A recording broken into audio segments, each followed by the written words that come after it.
வணக்கம் மக்களே. உங்கள் தமிழ் மகன் ஐன்சாய் வந்துட்டேன். என்னது மாஸ்க் போட்டு பேசுறேன்னு பாக்குறீங்களா? ரொம்ப நாளா ஒரு ஆசை, மாஸ்க் போட்டு வீடியோ செய்யணும் அப்படின்னு பாக்குறீங்களா? அதாங்க இல்ல, இது வந்து ஒரு அவேர்னஸ். இப்போ நீங்க பாத்தீங்கன்னா, கோவிட் கொரோனா வைரஸ் டெய்லி வந்து கேசஸ் உலக நாடுகள்ல குறைஞ்ச பாடே இல்லை, இன்னும் கூடிக்கிட்டு தான் போகுது. பயமா இருக்குங்க. ஏன்னா எவ்ரிடே நீங்க நியூஸை பார்க்கும் பொழுது இந்த கேசஸ் வந்து அதோட பேட்டர்ன் வந்து கூடுது குறையுது, ஆனா நம்பர் வந்து ரொம்ப லார்ஜா இருக்கு, ரொம்ப பெருசா இருக்கு, ரொம்ப பயமா இருக்கு. நம்ம எல்லாரும் கவர்மெண்ட் சொன்ன மாதிரி மாஸ்க் போட்டுட்டு தான் வெளியே போறோமா? இப்போ நீங்க நினைக்கலாம், நான் தான் மாஸ்க் போடுறேன்னு, நான் தான் ஹேண்ட் சானிடைஸ் பண்றேன்னு, நான் தான் சோஷியல் டிஸ்டன்சிங் ப்ராக்டிஸ் பண்றேன்னு. இருந்தாலும் எப்படி இந்த கொரோனா வைரஸ் வருது? இதுக்கு என்ன செய்யலாம்? இங்க நீங்க பாத்தீங்கன்னா, நீங்க எல்லாரும் மாஸ்க் போட்டுட்டு தான் வெளியே போறீங்க. நீங்க ஹேண்ட் சானிடைசர் இல்ல கையை வந்து சுத்தமா கழுவுறீங்க. அதையும் தாண்டி நீங்க எல்லாரும் ஒரு சோஷியல் டிஸ்டன்சிங் தான் கடைபிடிக்கிறீங்கன்னு நான் நம்புறேன். இருந்தாலும் உங்களுடைய மாஸ்க் எப்படிப்பட்ட மாஸ்க்? டிஸ்போசபிள் மாஸா இல்ல வாஷபிள் மாஸா? இப்போ நீங்க பாத்தீங்கன்னா, மார்க்கெட்ல வந்து நிறைய டைப் ஆஃப் மாஸ்க் இருக்கு. ஓகே, டிஸ்போசபிள் மாஸ்க் அப்படின்னா ஒரு தடவைக்கு மேல அந்த மாஸ்கை நீங்க பயன்படுத்தக்கூடாது. மேக்சிமம் ஒரு 2 தடவை 3 தடவை நீங்க பாய்ச்சாலும் நீங்க வந்து அதை நீங்க பார்க்கலாம். ஏன்னா நம்ம வந்து ஃபேஸ்ல போடுறோம், நம்ம வாயையும் நம்ம மூக்கையும் கவர் பண்றதுக்காக நம்ம மாஸ்க் போடுறோம். அதுல வந்து நம்மளுடைய சொந்த வாயில இருந்து வரக்கூடிய எச்சல், அப்புறம் என்ன சொல்றது, நம்மளுடைய வேர்வை அந்த மாஸ்க்ல வந்து படியறதுக்கு வாய்ப்பு வந்து நிறைய இருக்கு.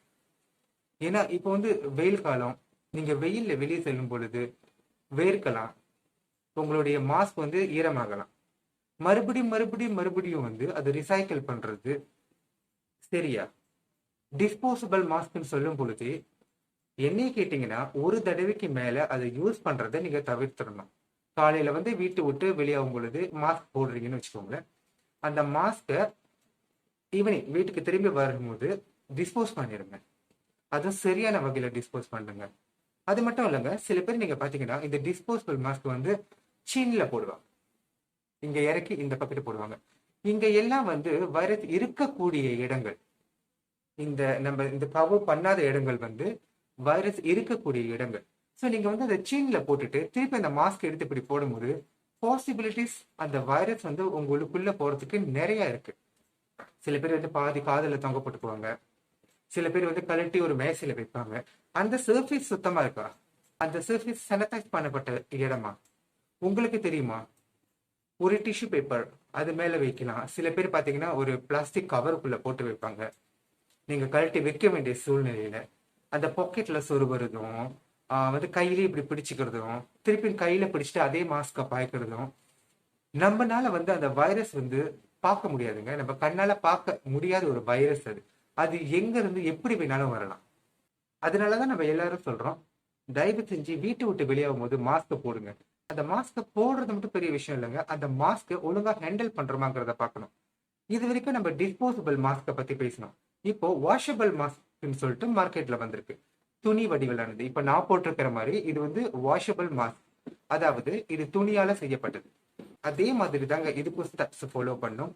சின்ல போடுறத விட்டுறணும், கண்ட கண்ட இடத்துல கழட்டி வச்சுட்டு, ஏன்னா இது நம்ம வந்து ரீயூஸ் பண்றதுனால கண்ட கண்ட இடத்துல கழட்டி வச்சுட்டு திருப்பி நம்ம எடுத்து போடுறதுக்கு நிறைய சான்ஸ் இருக்கு. ஆனா நம்ம கழட்டி வைக்கிற இடம் வந்து சுத்தமா இருக்கா, சானிடைஸ் பண்ணப்பட்டிருக்கான்னு நீங்க வந்து கண்டிப்பா அதுக்கு தெரிஞ்சுக்கணும்.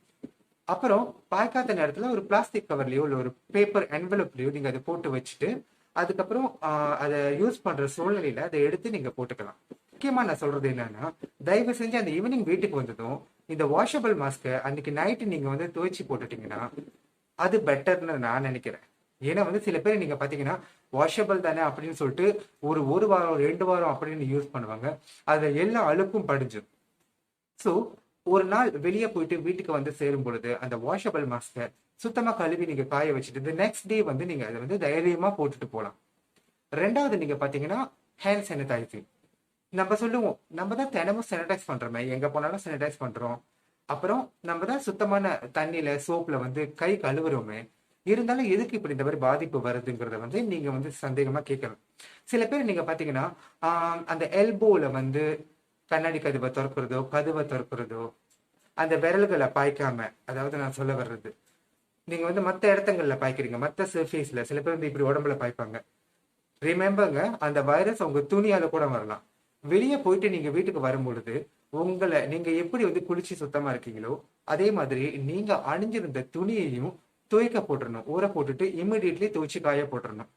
அப்புறம் இந்த எல்போல வந்து கதவை திறக்கிறத வந்து தயவு செஞ்சு அவாய்ட் பண்ணுங்க.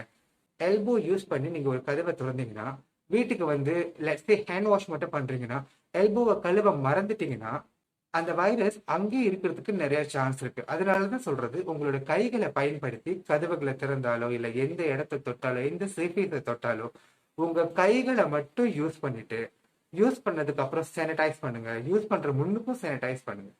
ஸோ மற்ற பாடி பார்ட்ஸை வந்து தயவு செஞ்சு எந்த சர்ஃபேஸ்லயும் வந்து சாஞ்சு நிக்கிறதோ இல்ல முதல்ல நான் சொன்ன மாதிரி கதவை திறக்கிறதோ அவாய்ட் பண்ணுங்க. ஏன்னா உங்களுடைய துணியில கூட அந்த வைரஸ் வர்றதுக்கு நிறைய சான்சஸ் இருக்கு. அடுத்தது நீங்க பாத்தீங்கன்னா சோஷியல் டிஸ்டன்சிங். சோஷியல் டிஸ்டன்சிங் சொல்லும் போது 1 மீட்டர் அப்படின்னு சொல்றாங்க, சில இடத்துல வந்து 2 மீட்டர்ஸ் அப்படின்னு சொல்றாங்க. நம்ம தான் சரியா வந்து ஃபாலோ பண்றோமே, இருந்தாலும் எப்படி வைரஸ் ஸ்ப்ரெட் ஆகுது அப்படின்னு நீங்க யோசிக்கலாம். நல்லா யோசிச்சு பாருங்க, நம்ம எல்லாரும் அந்த ரூல்ஸை ஒழுங்கா ஃபாலோ பண்றோமா? சில இடத்துல நீங்க பாத்துட்டீங்கன்னா மாஸ்க் போட்டுட்டு கிட்ட போடுவாங்க. ஏன்னா வந்து நான் தான் மாஸ்க் போட்டிருக்கேன். ஸோ எதுக்கு நம்மளுக்கு 1 மீட்டர் சோஷியல் டிஸ்டன்சிங் அப்படின்னு சொல்லிட்டு எதுக்கு அந்த ரிஸ்க்? தூரமா நிக்கலாம், 1 மீட்டர் தள்ளி நின்னே பேசலாம். ஏன்னா திடீர்னு அவங்க தும்புறாங்களோ இல்ல இரும்புறாங்களோ அந்த வைரஸ் வந்து ஸ்ப்ரெட் ஆகிறதுக்கு சான்ஸ் இருக்கு.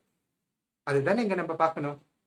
ஸோ நீங்க பாத்தீங்கன்னா சில பொது இடங்கள்ல பார்க்கும் பொழுது வந்து சந்தையிலேயோ இல்ல வந்து ஒரு ஷாப்பிங் சென்டர்லயோ பார்க்கும்போது இன்னும் நிறைய மக்கள் வந்து அப்படி நிறைய பேர் வந்து நிறைஞ்சு வளம்புறாங்க.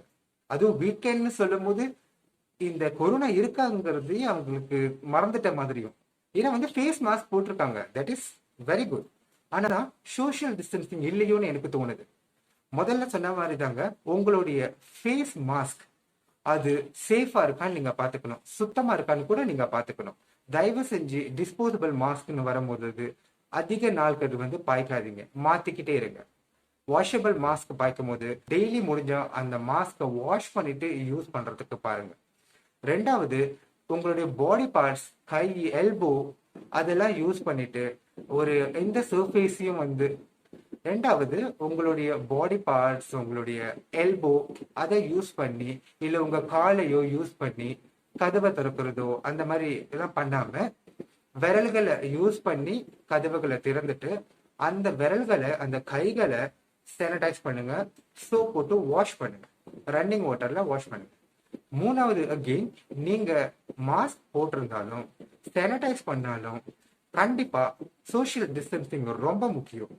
கும்பலா இருக்காதீங்க, அதை வந்து தவிர்த்துருங்க. முக்கியமா எதுவுமே வெளியே செய்ய வேண்டிய வேலை இல்லைன்னா வீட்லயே இருக்கலாமே, பத்திரமா வீட்லயே ஒர்க் ஃப்ரம் ஹோம் கான்செப்ட் இருக்கு. அப்படியும் இல்லை ஆஃபீஸ்க்கு தான் போகணும்னா இந்த மாதிரி வந்து எஸ்ஓபிஸை ஃபாலோ பண்ணி நீங்க வந்து ஆஃபீஸ்க்கு பத்திரமா போயிட்டு பத்திரமா வரலாம். அதையும் தாண்டி வெளியே எந்த வேலையுமே இல்லைன்னா நீங்க வீட்டுல இருக்கிறது எவ்வளவு பெட்டர், எவ்வளவு சேஃப்டின்னு தான் நான் நினைக்கிறேன். அனாவசியமா வெளியே போறதை வந்து தயவு செஞ்சு குறைச்சிக்கோங்க. இது எல்லா நாட்டோட அரசாங்கமும் கேட்டுக்கிட்டு இருக்கிற விஷயம் தான், சொல்லிக்கிட்டு இருக்கிற விஷயம் தான். அதனாலதான் இன்னைக்கு நான் டிசைட் பண்ணிட்டு என்னுடைய ஃபேஸ் மாஸ்கை போட்டுட்டு உங்க எல்லாருக்கும் ஒரு வீடியோ செய்யணும் அப்படின்னு. சரிங்களா? அடுத்து நல்ல ஒரு டாபிக்ல சந்திக்கும் வரை நன்றி. மறந்துடாதீங்க, மாஸ்க் போடுங்க, ஹேண்ட் சானிடைஸ் பண்ணுங்க, சோஷியல் டிஸ்டன்சிங்க பிராக்டிஸ் பண்ணுங்க. Stay safe, stay positive.